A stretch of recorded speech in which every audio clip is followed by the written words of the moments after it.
Okay, let's unpack this. We are diving deep into friendships today. Yeah. And, the source material we looked at hits you right away with something pretty bold. Yeah, it really does. It says friendships are genuinely hard. Like, maybe much harder than romantic relationships sometimes. Which sounds kind of wild at first, but What? think about it. Why is it so tricky? Well, the thing is, we have countless guides for dating, right? How to meet someone, how to break up, how to keep things going. But for friendships, it's all kind of blurry. Exactly. Like, what are the rules? Are you supposed to text every day? Is it okay to, need space? High maintenance, low maintenance? Yeah, What's okay? precisely. There aren't these clear, defined lines, and that just leads to confusion, maybe disappointment, because nobody really knows what to expect from each other. Yeah, most of us know our deal breakers in dating, but with friends, we often just sort of let things happen. And Yep. then we wonder why we feel drained or disconnected. So our mission, really, in this deep dive is to cut through all that noise. We want to give you a clearer map based on the source material. Right, a guide to finding those, real, aligned, authentic friends. We'll look at what to avoid, how to set your own standards, and crucially, how you show up. And we've broken it down into 3 main chapters to make it digestible. First up, the hidden red flags, the ones that often trick you. Then we'll get into setting your standards, getting clear on what you need. And finally, being a great friend, because it's the two-way street, right? Looking at our own actions. Okay, let's jump into those hidden traps then. The notes suggest some really destructive red flags are actually disguised, maybe as flattery or just comfort. They're hard to spot. Yeah, and that leads us straight to the first really counterintuitive one the research points out, the pedestal paradox. The pedestal paradox. Right? Okay. Basically, it's someone who puts you way up high on a pedestal. And the material argues pretty strongly, actually, that this person isn't really your true friend. Well, wait, that feels good initially, doesn't it? Someone thinking you're amazing, celebrating everything you do. Why is that a red flag? Because it's often conditional. It's built on an idea, an illusion of you. They're kind of in love with the idea of you, this perfect, flawless version. Ah. They aren't really seeing you as a whole person, someone who struggles, makes mistakes, has flaws, which we all do. They're romanticizing you, not loving the real you. I see the problem there. So if they're attached to this fantasy version, Yeah, the minute you slip up, show you're human, fail at something. exactly. The illusion breaks. And because their connection wasn't really to you, the actual person, but to that image, the relationship just cracks. Mm. Real friends, the source says, don't put you above them. They walk beside you. As equals, through thick and thin. Okay, that makes sense. Let's move to the second big red flag. Friends with history. This one challenges that whole idea that, the longer you've known someone, the better the friendship. Right. It poses this really sharp litmus test. Still is. If you met your friend of, say, 10 years today, their current version, right now, would you genuinely feel aligned enough to invite them into your life? Oof. That's a tough one. It forces you to look past the nostalgia, the shared memories. It does.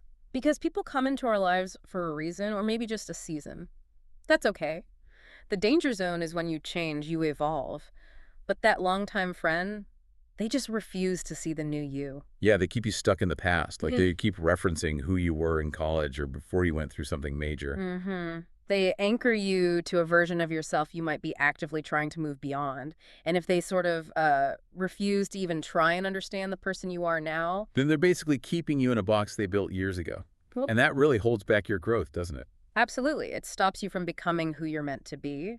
If they won't grow with you, or at least respect your growth, the connection fizzles out. It just becomes about shared history, and that's not enough. Okay, third flag. This one's tricky. The gossip vibe killer. We all vent sometimes, obviously, but the material draws a really clear line here. Yes, a crucial distinction between, let's say, healthy venting and the kind of gossip that just drags everyone down. So what's the bad kind? The destructive way is talking negatively about other people just to make yourself feel superior, pointing out their flaws, their insecurities, maybe just for sport or to feel better about yourself. It's about tearing down. Right. And the okay way. The okay way is more about discussing a situation because you're actually involved or you genuinely need advice or you just need to process something that happened. It's focused on maybe the life lesson, the values, the mindset. without just criticizing the person. So it's not really that you're talking about someone else. It's the intention behind it. Yeah, Is it malicious? Is it purely negative? exactly. And the research suggests that constantly engaging in that negative kind of gossip, it literally lowers your own frequency, your own mindset. You know that saying, you're the average of the 5 people you spend the most time with. Yeah.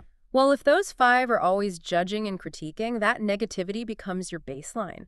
It impacts your own energy, your ambition, even your joy. Okay, that's a big one. And finally, the last red flag in this section, the boundary guilt trip. We touched on being low maintenance, needing space, not texting 24/7. Right, and needing that space is perfectly fine. It's healthy, often necessary. So the red flag isn't needing space. No, the red flag is the friend who makes you feel guilty for having that boundary. Like they act as if you protecting your own peace means you're rejecting them. Hmm. The notes called them addicted to you and your availability. That's a good way to put it. If you've clearly communicated your needs, maybe explained you need downtime, and they still push or make you feel bad, they aren't really respecting the friendship. They're demanding constant access, and you don't owe anyone that. Okay, we've spent a good chunk of time on what to avoid, the red flags. That's crucial defense. But now let's flip it. Let's get proactive. Yes. Here's where it gets really interesting, I think. Setting your standards. How do we actually build these better, clearer connections on purpose? Well, step 1, maybe surprisingly, isn't about demanding perfection. It's actually about accepting imperfection. Yes. It starts with deciding on your limits. Like, what flaws or limitations in a friend are you genuinely okay with? You have to accept that nobody can be everything to you. Okay, so it's about deciding what you can let slide. Exactly. It helps you tell the difference between a deal-breaker flaw and just, a minor limitation you can live with. The source gave a good example. Which was? Maybe you're always the one making the plans. You decide you're okay with that. You won't get resentful because you recognize your friend brings other great things to the table. Maybe they're super supportive or always there when you need them. So you accept their lack of planning initiative. Gotcha. Okay, step 2 sounds vital for preventing burnout. Setting clear expectations and compartmentalizing. Yes, compartmentalizing is key. Because realistically, the source says you'll probably only have, 1, 2, maybe 3 true best friends, the ones who really get your whole journey. Right. Everyone else, they likely connect with you in maybe 1 or 2 specific areas of your life.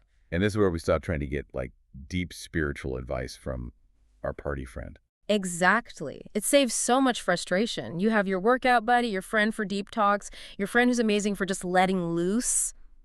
And they don't all have to be the same person. That makes sense. It relieves pressure. And there's a useful exercise here.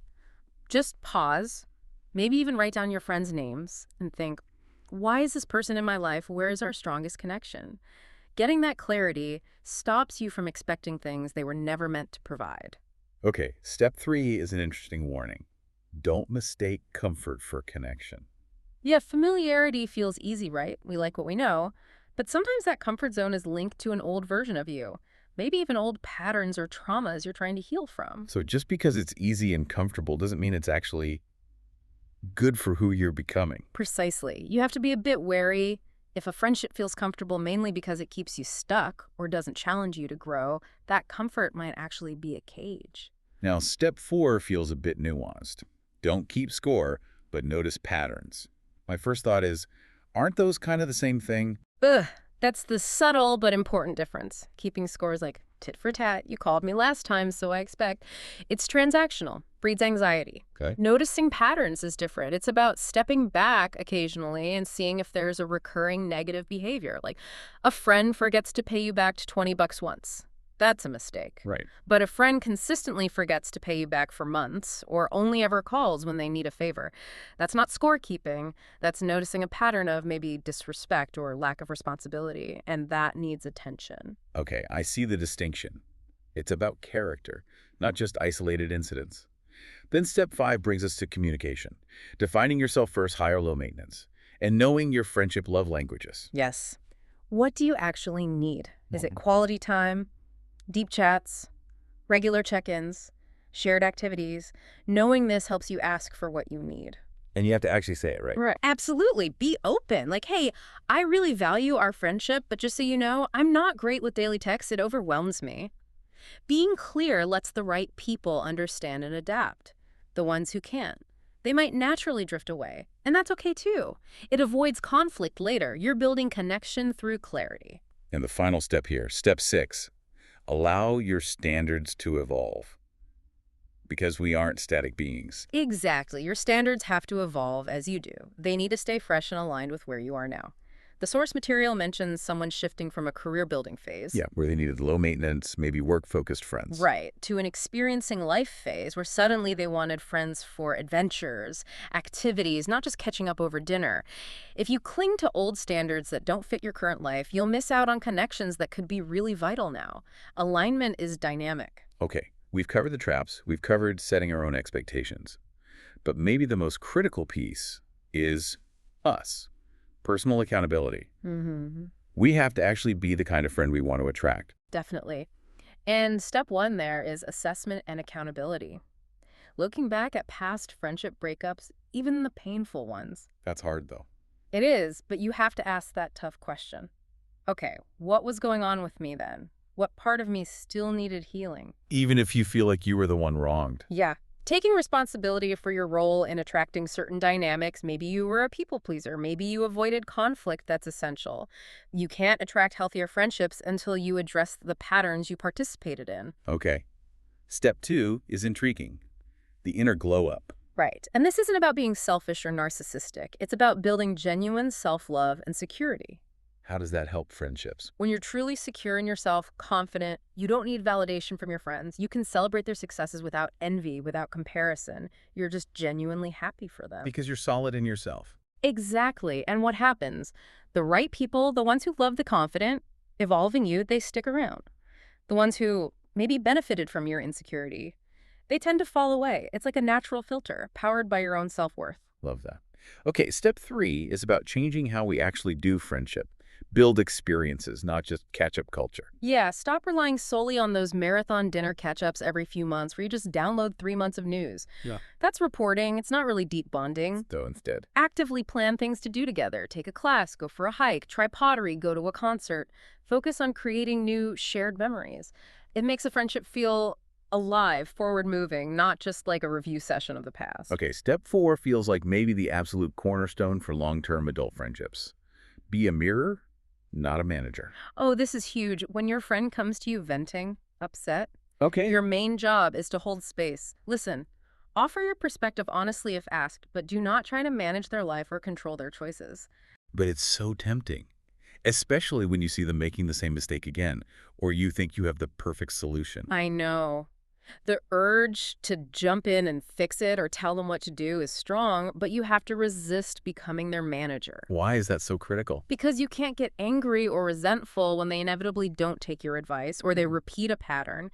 Everyone has to walk their own path, learn their own lessons.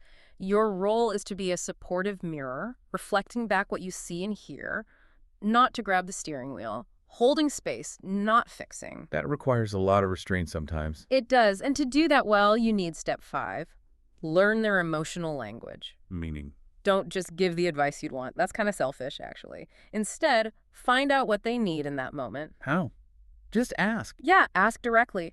Hey, what would be most helpful right now? Do you want tough love? Do you want me to help brainstorm? Or do you just need to vent for 20 minutes while I listen? So you tailor your support. Exactly. Show up for them in the way they need to feel heard, safe, connected.